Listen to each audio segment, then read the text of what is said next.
Last night I heard the screaming, loud voices behind the wall.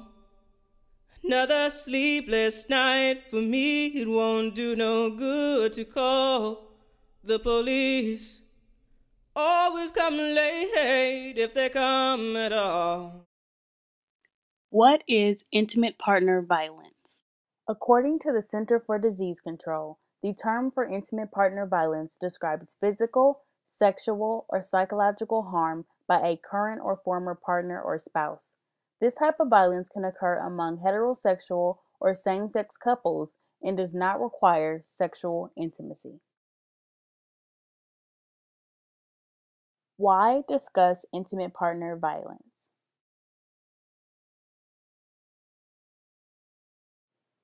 The video currently showing is one of the reasons why I decided to talk about intimate partner violence. At one point in my life, those were my parents, and I was one of those children. I felt it was now time for me to talk about the silent crisis that occurs in homes all across the world. This look the other way phenomenon needs to be discussed, and the victims need to know that someone cares.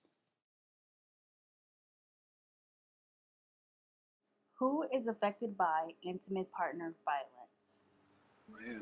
The face of domestic violence. I am the face of domestic violence. I I am am the face of domestic violence. I am the face of domestic violence. I am the face of domestic violence. According to the Center for Disease Control, 1 in 5 women has been a victim of severe physical violence by an intimate partner in her lifetime, and 1 in 7 men has experienced severe physical violence by an intimate partner at some point in their lifetime. This means that this type of violence takes a larger toll on women, who are more likely to report these events and/or their long-term effects to authorities. Intimate partner violence in the home is the leading cause of injury to women, more than car accidents, muggings, and rapes combined. This means that the home is one of the most dangerous places for a woman to frequent. This statistic is very significant because the home is considered a sanctuary for many women, and they should not have to dodge fists, get slammed into counters, or called names in the place that they call home. Intimate partner violence is a devastating social problem that impacts every segment of the population. According to the United States Department of Health and Human Services, 3.3 to 10 million children witness domestic violence occurrences in their home each year. This means that these millions of children that are witnessing acts of abuse in the home are also more likely to internalize behaviors such as anxiety and depression, and externalize behaviors such as fighting, bullying, lying, and cheating. This is very relevant because the presence of domestic violence in a child's life not only hurts the child, but it has detrimental, severe effects on the future of all society. According to safehouse.org, men who witness their parents' domestic violence are twice as likely to abuse their own wives. And girls who witness domestic violence are more likely to stay in an abusive relationship as an adult, thus perpetuating the cycle of violence. Concerns with accuracy. For the criminal justice system, the main concern is for the victims. But what about the ones who aren't able to come forward to police? As stated in The Crime Victim, written by Andrew Carmen, about half of all incidents of battering are not reported to police departments, partly because of the fear of reprisals and previous negative experiences with officers answering domestic disturbance calls.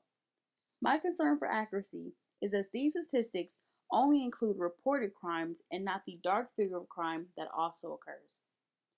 Another concern of mine is who is collecting this information and for what purpose. Numbers can be manipulated to go in the collector's favor.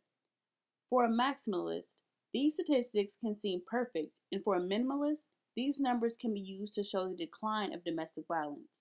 When it comes to domestic violence, studies show that underreporting is the main cause of unreliable percentages. But regardless of this, Domestic violence is still a dangerous and potentially fatal crime.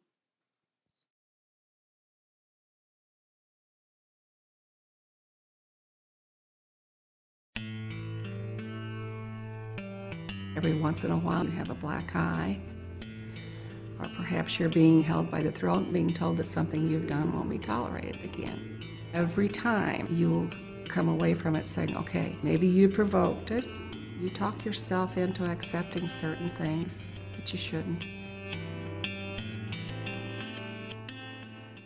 There was no violence. Meet Carolyn Cox. Carolyn and her former husband BJ were the perfect family with 2 grown children and an extremely successful business. At the age of 18, Carolyn got married. Shortly after, he began to exert control. The name-calling and insults, along with slapping and pinching that turned into punching. Carolyn believed that in order to keep her family together, like her father said, she must go in there and work it out. Over the years, as the abuse continued in front of the children, Carolyn refused to report anything to the authorities for the sake of keeping her family together, until one morning he attacked her so vigorously she almost died. The judge sentenced her husband to 20 years. The judge made it a point to tell her that her decision to not call the police came back to haunt her instead of protecting her family like she wanted. Her husband could have gotten more prison time if she had reported the previous abuse. What services did the criminal justice system provide the victim? Carolyn Cox was referred to an agency called Turning Point, a domestic violence agency where counselors gave her the strength to testify at her husband's trial and helped her rebuild her life and understand why she stayed with an abusive man for so many years. I personally feel that the only intervention method that needs to be used in these kind of cases is the punitive justice model. This is the best method because these violent criminals need to be punished, not forgiven like the restorative justice model does.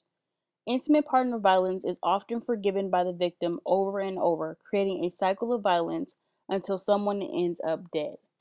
These offenders need to be punished. They are violent individuals who are manipulative and their abuse only escalates. How would this method impact the victim? The punitive justice model not only punishes the offender, but it gives the victim time to get into a safe and healthy environment that could save their lives. Many victims have a fear of retaliation, and that is a normal fear. But with the punitive justice model, unlike the restorative model, the victim has a chance to get away instead of having to hear the violent partner apologize to get back into their good favor, just to get another opportunity to abuse them again, which only enhances the battered woman syndrome. These victims need to know that they do not deserve the behavior that is happening to them. Restorative justice allows the offender another free pass, while the punitive justice model gives the victim another chance at a healthy life. How could the criminal justice system work more efficiently to help these victims?